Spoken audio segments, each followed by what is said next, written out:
प्रिय विद्यार्थियों, आज हमारा यह वीडियो खासकर उन विद्यार्थियों के लिए है जो वर्ष 2024 की बोर्ड परीक्षा में सम्मिलित होने जा रहे हैं।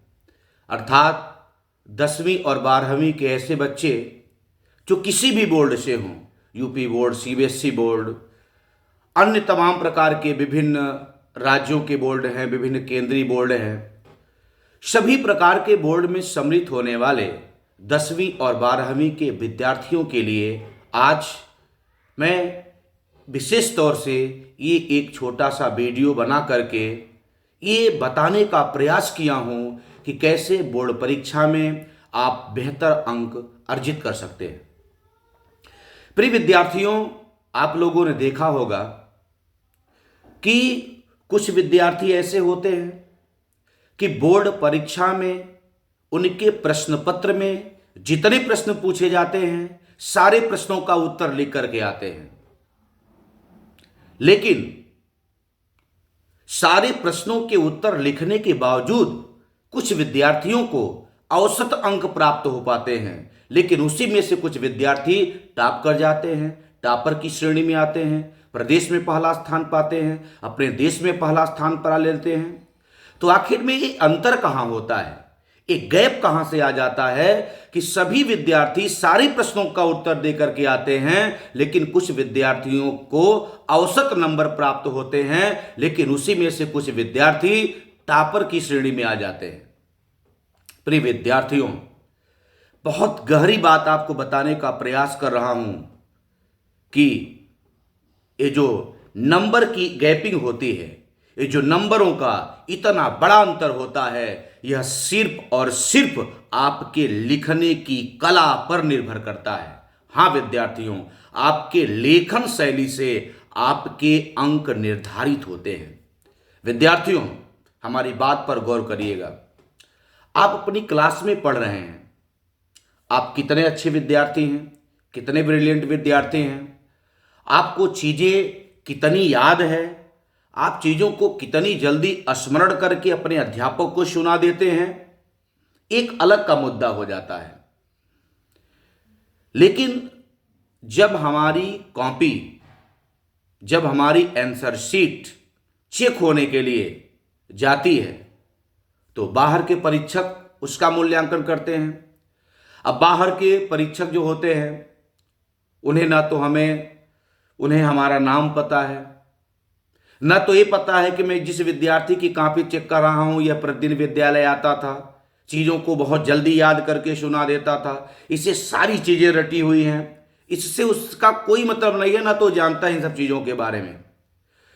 आपने अपनी कॉपी में अपने उत्तर को कितने बेहतर ढंग से प्रस्तुत करके उसके सामने भेजा है, उसी के आधार पर वह परीक्षक आपका मूल्यांकन करेगा। यानी आपके उत्तर पुस्तिका में आपके द्वारा दिए गए उत्तरों के आधार पर वह आपका मूल्यांकन करेगा।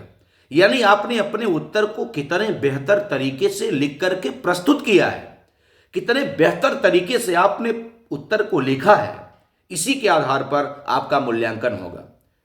लेकिन ज्यादातर विद्यार्थी क्या करते हैं कि रटने की प्रक्रिया पर ज्यादा जोर देते हैं। वो आंसर को याद करते हैं, रट लेते हैं, उनको याद हो जाता है, तो उनके दिमाग में बात बैठ जाती है कि अब हमें याद है, अब हम परीक्षा में लिख ले जाएंगे। और विद्यार्थियों, इस बात का ध्यान देना कि किसी चीज को याद कर लेने में और फिर उसको कॉपी में, आंसर शीट में लिख करके प्रस्तुत करने में बहुत बड़ा अंतर होता है। याद करना आसान होता है और उसको लिखना, अच्छे तरीके से लिखना बहुत कठिन काम होता है। जैसे एक उदाहरण के रूप में आप लोग देखते होंगे कि हर जगह गली चौराहों पर, चायों की दुकानों पर लोग दिन भर राजनीति की बात करते हैं। प्रधानमंत्री, मुख्यमंत्री, देश ऐसा है, देश वैसा है, मतलब बहुत सारी चीजें बता देते हैं।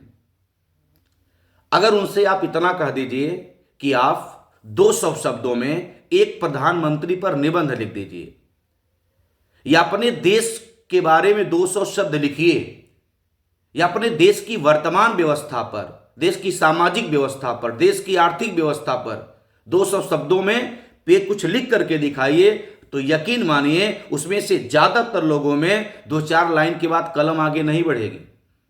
यानी किसी चीज को बोलना, याद कर लेना, वो एक अलग का मुद्दा हो जाता है, लेकिन उसको लिख करके प्रस्तुत करना ये कोई आसान काम नहीं होता है, जब तक कि हम उसका सही ढंग से अभ्यास न किए हों। तो एक जो सामान्य विद्यार्थी होते हैं, जिनको औसत अंक प्राप्त होता है, वो चीजों को याद तो किए रहते हैं, रट तो लेते हैं, लेकिन जब परीक्षा में पहली बार लिखने जाते हैं तो फिर समस्याएं आती हैं। पहली लाइन का दूसरी लाइन के साथ कोई संपर्क नहीं बन पाता है, उत्तर लेखन में तारतम्यता नहीं बन पाती है, चीजों को व्यवस्थित ढंग से प्रस्तुत नहीं कर पाते हैं। और कुछ ऐसे भी विद्यार्थी होते हैं कि चीजों कम याद है, कम ही चीजों को याद किए हैं, लेकिन लेखन शैली का बेहतर अभ्यास किए हैं और कम जानकारी के बावजूद भी अपने उत्तर को अच्छे ढंग से प्रस्तुत करने की क्षमता रखते हैं। और इसी पर तो हमारा मूल्यांकन होगा, हमें कितना आता है, कितना हमारे अंदर ज्ञान है, कितना चीजों के बारे में गहराई तक पता है, इससे कोई मायने नहीं रखता है। अगर हमें थोड़ा भी आता है और हम उसे बेहतर तरीके से अपनी कॉपी में उसको प्रस्तुत कर दिए हैं, तो परीक्षक उसी के आधार पर हमारा मूल्यांकन करेगा। और हमें चीजें बहुत पता है, बोल बहुत सारी चीजें लेते हैं, व्यक्त बहुत सारी चीजें कर लेते हैं, लेकिन लिख करके उसे बेहतर तरीके से नहीं व्यक्त कर सकते हैं। लेखन शैली हमारी कमजोर है, लेखन शैली का हमने अभ्यास नहीं किया है, तो यकीन मानिए हम अच्छे उत्तर फिर नहीं लिख पाएंगे। और जब अच्छे उत्तर लिख नहीं पाएंगे तो मूल्यांकन तो हमारा लिखने के आधार पर होगा ना, एग्जाम तो हमारा रिटेन एग्जाम है। तो जब बढ़िया से हम लिख नहीं पाएंगे तो परीक्षक को इससे क्या मतलब है कि आप कौन है, आपको कितना चीजें पता है। जो उसके सामने आपका विवरण गया है, आपकी उत्तर पुस्तिका, उसी के आधार पर आपका मूल्यांकन करेगा। और आप अगर अपने उत्तर को बेहतर तरीके से प्रस्तुत नहीं कर पाए हैं तो फिर आपको अच्छे अंक नहीं प्राप्त हो पाएंगे। यही अंतर हो जाता है एक सामान्य अंक पाने वाले विद्यार्थी में और टॉपर विद्यार्थी में। जबकि प्रश्न पत्र सबका वही है, सब उत्तर लिखने का पूरा अभ्यास किए हैं, लेकिन लिखने की कला अगर आपकी बेहतरीन नहीं है, लेखन शैली अगर अच्छी नहीं है, आप बार बार चीजों को लिख करके अगर अभ्यास नहीं किए हैं, तो यकीन मानिए आपको उतने अंक नहीं मिल पाएंगे। अतः सभी विद्यार्थियों को मेरी ये सलाह है कि अब बोर्ड परीक्षा में बहुत गिने चुने दिन बचे हैं। जो चीज़ें आपको याद हैं, जो चीज़ें आपकी स्मरण में हैं, उसे प्रतिदिन 2-4 प्रश्न लिख करके भी आप अभ्यास करें, लगातार अभ्यास करते रहें। इससे आपकी लेखन शैली बेहतर होगी।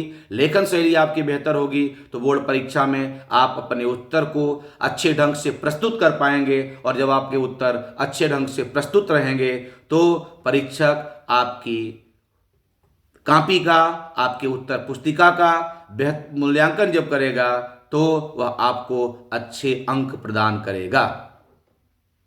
तो ऐसे हम अब अगले वीडियो में किसी अच्छे अंक प्राप्त करने के आगे की भी कुछ बातें बताएंगे। तब तक आप लोग लिखने का अभ्यास करते रहें। प्रतिदिन कम से कम 4 से 5 प्रश्नों का उत्तर लिखने का अभ्यास आप करें, जिससे आप अच्छे अंक प्राप्त कर सकें। आपको अनंत हार्दिक शुभकामनाएं।